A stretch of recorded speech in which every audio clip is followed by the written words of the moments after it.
और माना जाता है कि इस्लाम में इस प्रकार की मौत जहन्नुम में जाने की गारंटी होती है और जहन्नुम में भेजने की गारंटी महाराज सुहेलदेव ने सालार मसूद को दी थी। जिस स्थान पर महाराज सुहेलदेव ने सालार मसूद को मारा था उस स्थान पर सालार मसूद का मेला तो लगता था, लेकिन महाराज सुहेलदेव का नहीं लगता था।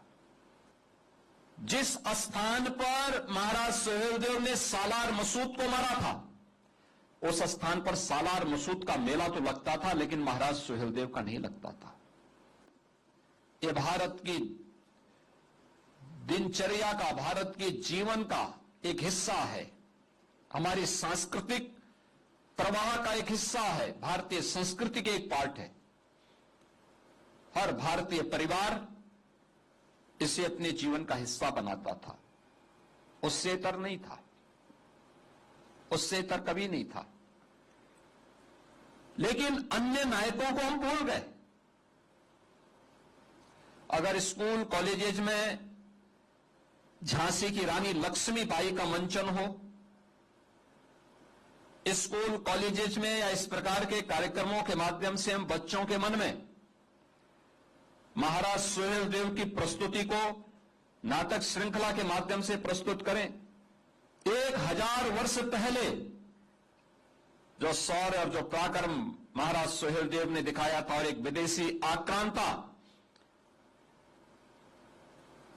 जिसने सोमनाथ के मंदिर को बार बार तोड़ा, बार बार अपमानित किया, बार बार लूटा भारत को, उसको जिस महापराक्रमी सम्राट महाराज सुहेलदेव ने रोका ही नहीं, बल्कि उसको जिस निर्ममता के साथ मारा था, 150 वर्षों तक भारत में कोई विदेशी आक्रांता हमला करने का दुस्साहस नहीं कर पाया था।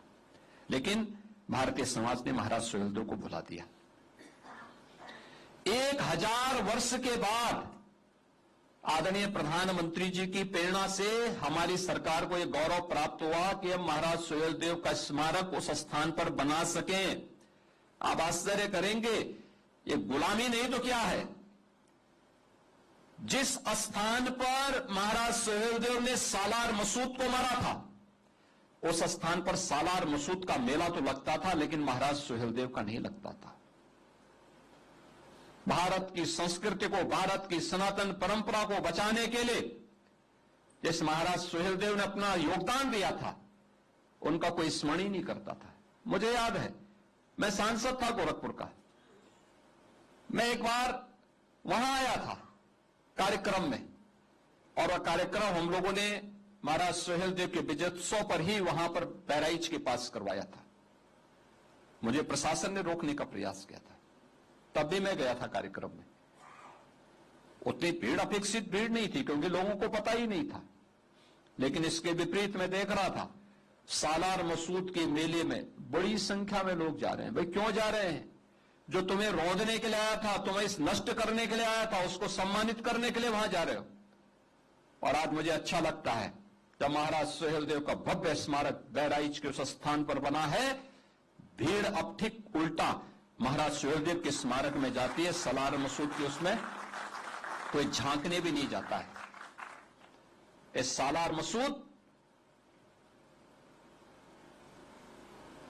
ये किसी माफिया से कम नहीं है।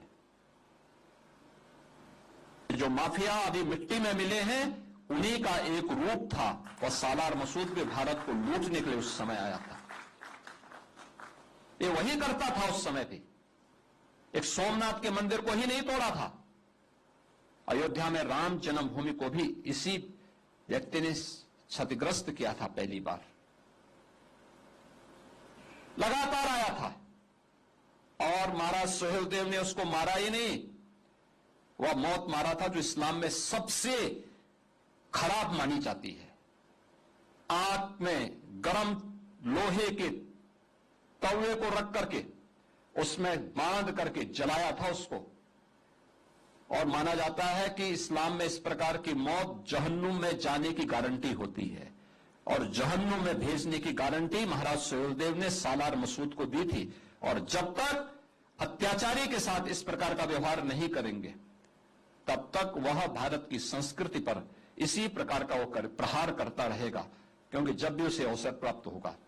और यह कार्य, लेकिन महाराज सुहेलदेव के नाम पे कोई नाट्य श्रृंखला नहीं, कोई भी नाटक नहीं, कोई भी संगीत नहीं,